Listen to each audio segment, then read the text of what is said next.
بسم اللہ الرحمن الرحیم۔ تمام تر حمد کی محور ہے وہ ذات، تمام تر سجود کی محور ہے وہ ذات، جو چھپ جائے تو دنیا اسے اللہ کہے، اور جب جب ظاہر ہو دنیا اسے علی العظیم کہے۔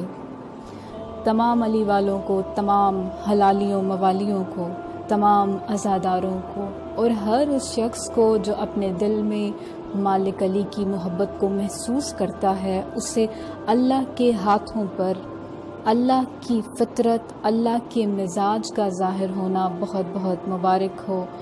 سخی مولا حسن کے کریم آنگن میں شہزادہ قاسم کا ظاہر ہونا بہت بہت مبارک ہو۔ کتاب انوار آل محمد۔ مولا حسن کی زوجہ تسبیح پڑھتی ہوئی داخل ہوئی مولا حسن کی بارگاہ اقدس میں اور کہنے لگی، سخی میں نے خواب میں آج سیدہ کو دیکھا اور وہ فرما رہی تھی کہ کل میرا قاسم تیری گود میں ہوگا۔ سخی حسن مولا نے جو یہ سنا تو مسند چھوڑ دی اور اپنا دست مبارک اپنی پیشانی پر رکھا اور اسم اعظم کا ورد کیا، یعنی علی العظیم کا ورد کیا۔ پھر ہاتھ کو ہٹا کر مٹھی کو بند کیا اور شہزادی کے دست مبارک میں دیا اور فرمایا، جلدی سے حجرے میں جائیے، قاسم آپ کا منتظر ہے۔ تو شہزادی جب حجرے میں حکم امام سے گئیں تو شہزادی فرماتی ہیں کہ میں نے دیکھا میرا استقبال قاسم نے خود کیا۔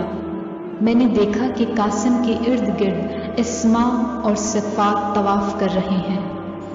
میں نے جلدی سے تکبیر کہی، اتنے میں مولا حسن مسکراتے ہوئے حجرے میں داخل ہوئے اور قاسم کو اپنے ہاتھوں میں لیا اور چہرے کی زیارت کر کے فرمایا، ہمارا سلام ہو تم پر، اے علی کی فطرت جو اللہ کی فطرت ہے، تجھ پر سلام کہ تو علی کے مزاج کو لے کر ظاہر ہوا ہے۔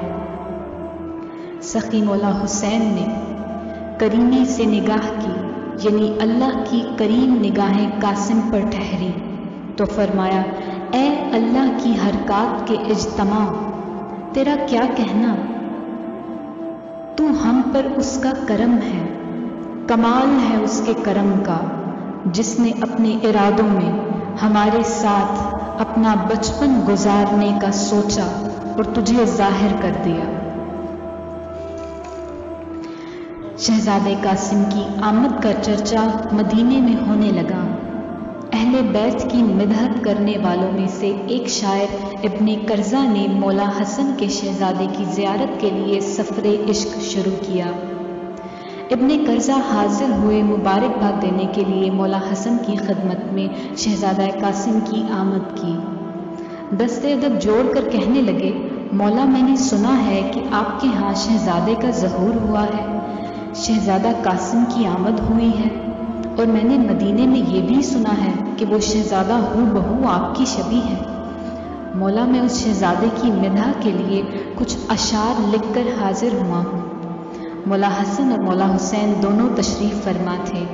مولا حسن نے فرمایا، ابن کرزہ نے سخی کی اجازت سے کلام پڑھنا شروع کیا اور کہنے لگا، بسم اللہ الرحمن الرحیم۔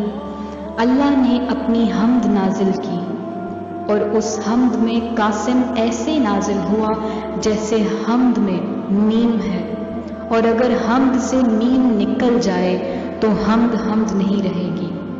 حق کی تصویر نے آخر قاسم کو اوڑھ ہی لیا، جو نور پر نور ہے اور میرے آقا کے قلب کا نور ہے۔ در حقیقت اہل بیت میں شہزادوں کی آمد بار بار اس لیے ہے کہ کوئی بار بار آنا چاہ رہا ہے۔ عرش اور کرسی، لوح و قلم اور وہ پانی جس پر اللہ نے اپنا عرش قائم کیا تھا، شکل قاسم میں ظاہر ہوا۔ جب اشعار سنا دیے ابن کرزہ نے تو مولا نے فرمایا، ابن کرزہ مانگو تمہیں کیا عطا کریں؟ کہنے لگا، سخی ہر چیز آپ کی عطا کی ہوئی ہے، یہ چلتی سانسیں، یہ دھڑکتا دل، یہ زندگی، سب کچھ تو ہے آپ کا عطا کیا ہوا۔ مولا نے فرمایا، ابن کرزہ جو تیری دل کی خواہش ہے وہ آج پوری کر دی جائے گی۔ ابن کرزہ نے سر اٹھایا اور دونوں بھائیوں کی زیارت کی۔ دستے ادب جوڑ کر کہنے لگا، مولا بس اتنی سی خواہش ہے کہ شہزادے قاسم کی زیارت کروا دیں، اور میں قاسم مولا کو اس روپ میں دیکھنا چاہتا ہوں جو وہ وہاں تھا۔ سخی نے مسکرا کر فرمایا، ابن قرظہ، قبول کی تمہاری خواہش، مگر کیا تم نے رسول کی حدیث نہیں سنی کہ ہم محمد و آل محمد 70,000 توحیدی حجابوں میں ملبوس ہوئے تب جا کر ہمیں مخلوق نے دیکھا، ورنہ کسی بصارت میں اتنی قوت نہیں۔ اس نے دستے ادب جوڑ کر کہا، مولا میں نے اس حدیث کو سنا ہے، کیونکہ اس کے راوی میرے والد خود ابن قرظہ ہیں، اسی لیے تو میں نے خواہش کی کہ آج ہی تو موقع ہے کہ آپ کی بارگاہ میں مبارکبادی اشعار پیش کر کے میں وہ 70,000 حجابوں کے پیچھے چھپے ہوئے قاسم کو دیکھوں کہ وہ کیسا ہے۔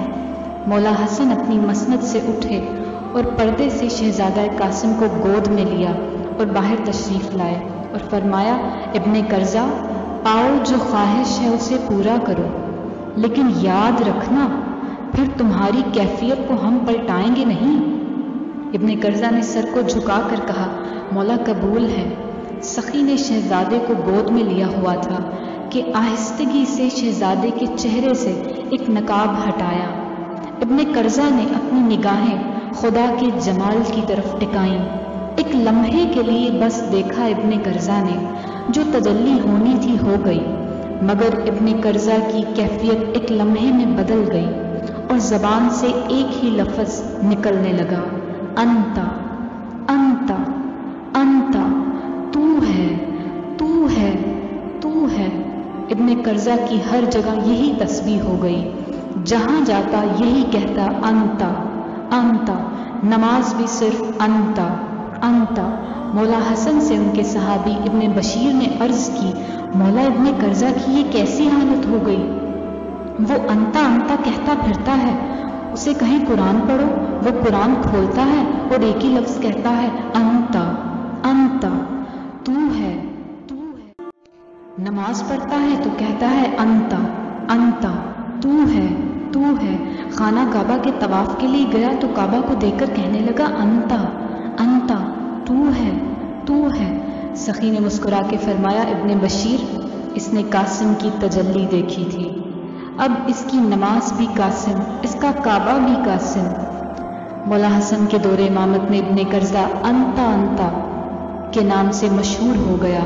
مولا حسین کا دور امامت شروع ہوا، ابن قرظہ مدینے میں آیا، مدینے میں ہلچل تھی کہ وہ انتا انتا آ گیا۔ مولا قاسم ظاہری بچپن سے آگے بڑھ چکے تھے۔ مولا قاسم کو بھی خبر ہوئی ابن قرظہ کے آنے کی۔ شہزادے نے اپنے چچا سخی حسین بادشاہ سے پوچھا، مولا یہ ابن قرظہ کو سب انتا انتا کیوں کہتے ہیں؟ سخی حسین نے بڑی گہری نگاہ شہزادے پر ڈالی اور فرمایا، قاسم تیری وجہ سے۔ فرمایا، مولا میری وجہ سے؟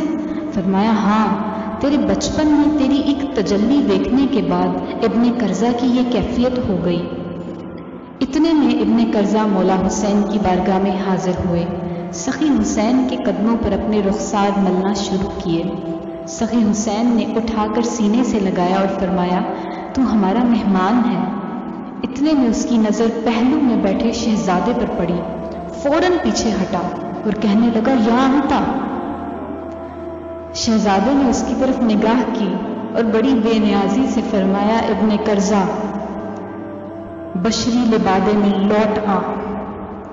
اتنا کہنا تھا کہ ابن قرظہ نے آنکھیں جھپکی اور ایک لمحے میں کیفیت بدل گئی۔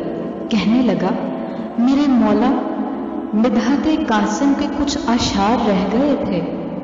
ابن قرظہ کے کچھ ساتھی اٹھے اور جھنجھوڑ کر کہنے لگے، ابن قرظہ کیا ہو گیا؟ مولا حسن کا دور امامت کب کا گزر چکا؟ وہ وقت بھی جب تم یہ اشعار سنا رہے تھے وہ تو کب کا گزر چکا۔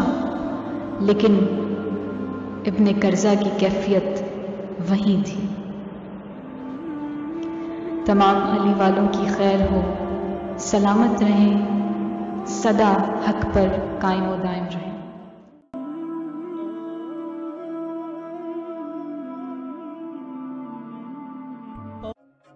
وزٹ کیجیے ہماری ویب سائٹ alirabexpress.com۔ اس کے علاوہ آپ ہمارے واٹس ایپ نمبر پر بھی ہم سے رابطہ کر سکتے ہیں۔ سبسکرائب کیجیے ہمارے چینل کو مزید ایسی معلوماتی ویڈیوز کے لیے۔